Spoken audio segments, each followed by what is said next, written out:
नमस्ते दोस्तों, मैं हूं प्रदीप कुमार। आप देख रहे हैं डिजिटल मार्केट। वीडियो शुरू करने से पहले बता दूं, ये वीडियो एक एजुकेशनल पर्पस के लिए है। अगर आप स्टॉक मार्केट में कोई भी फाइनेंशियल इन्वेस्टमेंट करते हो तो अपने फाइनेंशियल एडवाइजर से सलाह जरूर लें या फिर अपनी सोच समझ के साथ ही स्टॉक मार्केट में इन्वेस्टमेंट करें। अगर आपको स्टॉक मार्केट में कोई भी फाइनेंशियल लॉस होता है तो उसके लिए ये वीडियो रिस्पॉन्सिबल नहीं रहेगी। तो चलो दोस्तों, वीडियो शुरू करते हैं। दोस्तों, आज हम बात करने वाले हैं हटसन एग्रो प्रोडक्ट स्टॉक के रिटर्न के बारे में। देखा जाए तो ये स्टॉक एफएमसीजी सेक्टर से बिलोंग करता है। देखो, स्टॉक मार्केट में किसी भी स्टॉक में इन्वेस्टमेंट करने से पहले करीब आपको 3 बातें हमेशा ध्यान में रखनी चाहिए। सबसे पहली और इंपॉर्टेंट बात कि जिस स्टॉक में आप इन्वेस्टमेंट करने की सोच रहे हो, आखिर उस स्टॉक ने पिछले 5 सालों में अपने इन्वेस्टर्स को क्या क्या रिटर्न दिए हैं और कितनी ज्यादा गिरावट वहां पे हमें देखने को मिलती है। और दूसरी सबसे इंपॉर्टेंट बात कि जिस स्टॉक में आप इन्वेस्टमेंट करने की सोच रहे हो, आखिर क्या वो स्टॉक शॉर्ट टर्म में ज्यादा प्रॉफिटेबल है या फिर वो स्टॉक लॉन्ग टर्म में ज्यादा प्रॉफिटेबल है। और तीसरी सबसे इंपॉर्टेंट बात कि जिस स्टॉक में आप इन्वेस्टमेंट करने की सोच रहे हो, आखिर वहां पे शॉर्ट टर्म और लॉन्ग टर्म में आखिर कितने कितने टाइम ड्यूरेशन की होल्डिंग करने पे आखिर हमें उस स्टॉक से कितना रिटर्न या फिर लॉस देखने को मिलने वाला है। और यही तीनों बातें आज हम इस वीडियो में डिस्कस करने वाले हैं हटसन एग्रो प्रोडक्ट स्टॉक को लेके। अगर आपने स्टॉक में कोई भी इन्वेस्टमेंट कर रखा है या फिर आपने स्टॉक में कोई भी इन्वेस्टमेंट करने की सोच रखी है तो ये वीडियो आपके लिए काफी ज्यादा इंपॉर्टेंट होने वाली है, क्योंकि इस वीडियो में मैं आपको बताऊंगा हटसन एग्रो प्रोडक्ट स्टॉक के पिछले 5 साल के रिटर्न के बारे में, जहां पे एक अंदाजा मैं आपके सामने रखने की कोशिश करूंगा, एक पैटर्न यहां पे आपको दिखाने की कोशिश करूंगा, एक आइडिया यहां पे आपके सामने शेयर करने की कोशिश करूंगा कि भाई ये स्टॉक शॉर्ट टर्म में ज्यादा प्रॉफिटेबल रहेगा या फिर लॉन्ग टर्म में ज्यादा प्रॉफिटेबल रहेगा, या फिर ऐसे कौन कौन से टाइम ड्यूरेशन रहने वाले हैं जहां पे आपको स्टॉक में भर भर के गिरावट देखने को मिल सकती है, या फिर ऐसे कौन कौन से टाइम ड्यूरेशन है जहां पे आपको स्टॉक से भर भर के रिटर्न देखने को मिलने वाला है। साथ में मैक्सिमम स्टॉक में कितनी ज्यादा गिरावट आपको देखने को मिल सकती है और मैक्सिमम कितना ज्यादा रिटर्न देने का दम ये स्टॉक रखता है। साथ में वीडियो के एंड में मैं आपको यह भी बताऊंगा कि क्या हमें स्टॉक में ट्रेड करना चाहिए या नहीं करना चाहिए, क्या ये उसके लायक है या नहीं है। तो इन सारी चीजों के बारे में हम बात करेंगे और आपको हर एक बात का सवाल का जवाब आपको इस वीडियो में मिलने वाला है। तो वीडियो को पूरा जरूर देखें। तो चलो वीडियो शुरू करते हैं।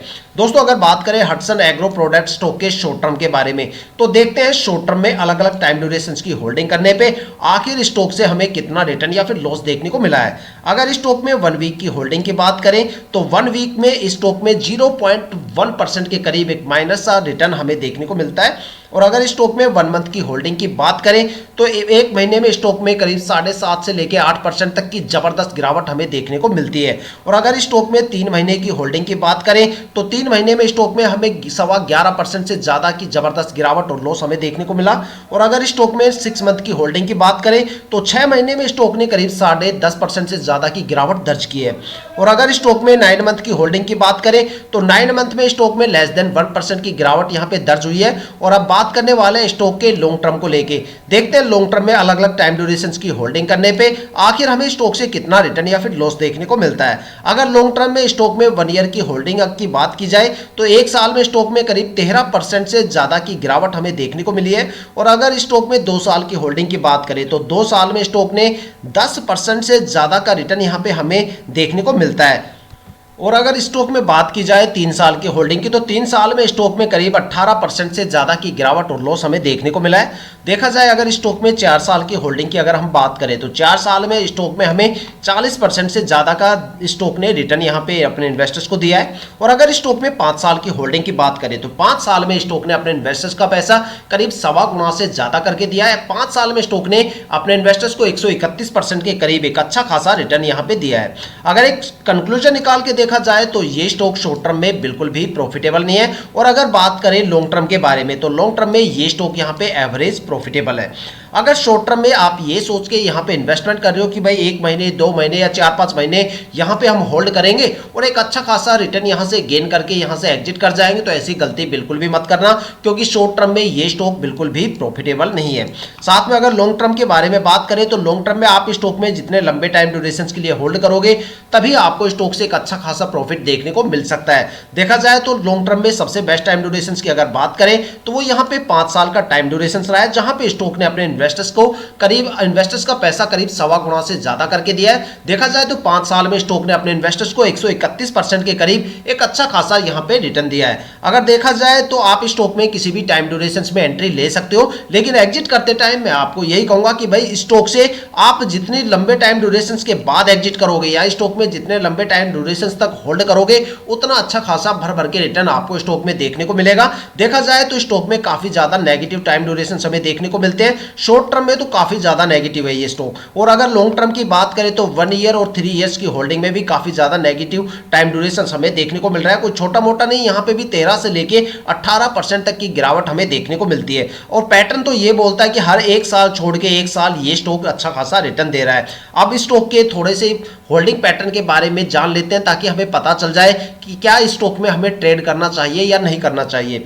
तो एक बार होल्डिंग पैटर्न पे अगर नजर डालें तो देखो होल्डिंग पैटर्न क्या बोलता है। देखो प्रमोटर की होल्डिंग, सबसे पहले बता देता हूं कि अगर किसी भी स्टॉक में अगर आप ट्रेड करना चाहते हो तो वहां पे प्रमोटर की होल्डिंग कम से कम 50% तो होनी चाहिए। जितनी ज्यादा प्रमोटर की होल्डिंग रहेगी वो स्टॉक लॉन्ग टर्म तक आपको अच्छा खासा रिटर्न देगा, साथ में भर भर के रिटर्न भी देगा। और हो सकता है कि अगर मान लो प्रमोटर होल्डिंग 70, 80 या 90% से आसपास है या इससे ज्यादा है तो वो स्टॉक मल्टीबैगर भी बन सकता है। देख तो यहाँ पे अगर प्रमोटर की होल्डिंग 50% से जितनी कम रहेगी तो वहां पे स्ट्रेस लेवल बढ़ जाता है और स्टॉक के रिटर्न गिर जाते हैं। साथ में जो सबसे मेजर पॉइंट होता है वो होता है एफआईआई।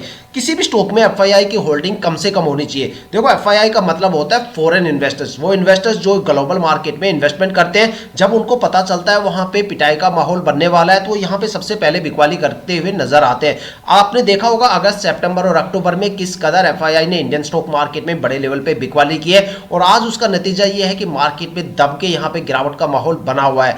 तो इस तरीके से जिस स्टॉक में एफआईआई की होल्डिंग सबसे ज्यादा होती है वहां पे आपको गिरावट भी सबसे ज्यादा देखने को मिलती है। और अगर देखा जाए तो स्टॉक में जो प्रमोटर की होल्डिंग है वो 73.17% है। देखा जाए तो पिछले साल 73.11% थी, और इस साल प्रमोटर ने अपनी होल्डिंग को थोड़ा सा और मजबूत कर दिया। यहाँ पे प्रमोटर की होल्डिंग में थोड़ा सा इंक्रीमेंट हमें देखने को मिल रहा है। तो यहाँ पे सबसे मेजर चीज यही होती है, क्योंकि प्रमोटर क्या होते हैं, कंपनी के साथ लॉन्ग टर्म तक चलते हैं और वो अपनी होल्डिंग को धीरे धीरे करके रिलीज करते हैं, वो इतनी जल्दी आउट नहीं होते स्टॉक से। इस वजह से यहाँ पे प्रमोटर अपनी होल्डिंग ने अभी भी देखा जाए पिछले साल के कंपैरिजन में तो यहाँ पे प्रमोटर ने अपनी होल्डिंग में थोड़ा सा इजाफा किया है। तो देखा जाए तो स्टॉक को आप ट्रेड के लिए ले सकते हो। यहाँ पे जो प्रमोटर की होल्डिंग है वो आंकड़ों के अनुसार काफी जबरदस्त है, तो यहाँ पे आप ट्रेड कर सकते हो। और अगर यहाँ पे एफआईआई की होल्डिंग की बात करें तो पिछले साल एफआईआई की होल्डिंग 3.04% थी, जो इस साल एफआईआई ने थोड़ी सी होल्डिंग अपनी बढ़ा दी। देखा जाए तो डीआईआई ने भी यहाँ पे 10.17 होल्डिंग है, पिछले साल के कंपेरिजन में यहाँ पे भी डीआईआई ने अपनी होल्डिंग काफी ज्यादा बढ़ा दी।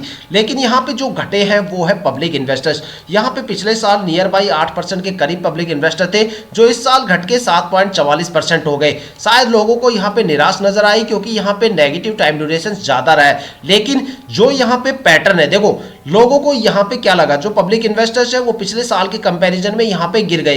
क्यों गिर गए? क्योंकि यहाँ पे नेगेटिव टाइम ड्यूरेशन उन्हें ज्यादा देखने को मिला, और इसी वजह से यहाँ पे रिटर्न काफी कम होने की वजह से उन्होंने यहाँ पे बिकवाली करना शुरू कर दिया। लेकिन अगर देखा जाए तो इसका जो होल्डिंग पैटर्न है वो प्रमोटर के हिसाब से काफी बेस्ट होता है, और इसी वजह से यहाँ पे लगातार एफआईआई भी अपनी होल्डिंग बढ़ाती हुई नजर आ रही है, और धीरे धीरे करके यहाँ पे डीआईआई भी अपनी होल्डिंग बढ़ा रहा है। अब देखो यहाँ पे इनकी होल्डिंग और भी ज्यादा स्पीड से बढ़ सकती है, लेकिन यहाँ पे पब्लिक इन्वेस्टर्स निकलने के लिए रेडी नहीं है, क्योंकि ये बिकवाली कर नहीं रहे। जब पब्लिक इन्वेस्टर बिकवाली करेंगे तो एफआईआई और डीआई यहाँ पे बाय करेगी। और अगर देखा जाए तो पब्लिक प्रमोटर तो खुद यहाँ पे अपनी होल्डिंग को बढ़ाने के चक्कर में है, तो यहाँ पे तीनों ही अपनी होल्डिंग को बढ़ाने के चक्कर में है। अब तीनों कब बढ़ाएंगे? जब पब्लिक इन्वेस्टर यहाँ से एग्जिट करेंगे, और पब्लिक इन्वेस्टर जैसे एग्जिट करेंगे तीनों की होल्डिंग बढ़ेगी, और आने वाले टाइम में स्टॉक में अच्छे खासा रिटर्न आपको देखने को मिल सकते हैं। तो दोस्तों ये थी अब तक की सबसे latest information Hatsun agro product stock के रिटर्न को लेके। अगर आपके माइंड में कोई भी ऐसा स्टॉक है जिसमें आप इन्वेस्टमेंट करने की सोच रहे हो, या फिर आपने उस स्टॉक में इन्वेस्टमेंट कर दिया है और आपको उसके रिटर्न के बारे में बिल्कुल नहीं पता, तो आप हमें कमेंट करके अपने स्टॉक का नाम बताइए। हम आने वाली वीडियो में आपके स्टॉक को जरूर कवर करेंगे। अगर आप इस वीडियो या चैनल पे नए हो तो चैनल को सब्सक्राइब जरूर कीजिएगा, ताकि हम जितने भी डीपली एनालिसिस करके आप लोगों के लिए वीडियो लेके आते हैं उसकी नोटिफिकेशन आप तक सबसे पहले पहुंचे, ताकि आप स्टॉक मार्केट के हर पहलू से रूबरू रहें, अपने आप को अपडेट और अपग्रेड करते रहें। इसी के साथ ये वीडियो समाप्त करते हैं, मिलते हैं नेक्स्ट वीडियो के साथ।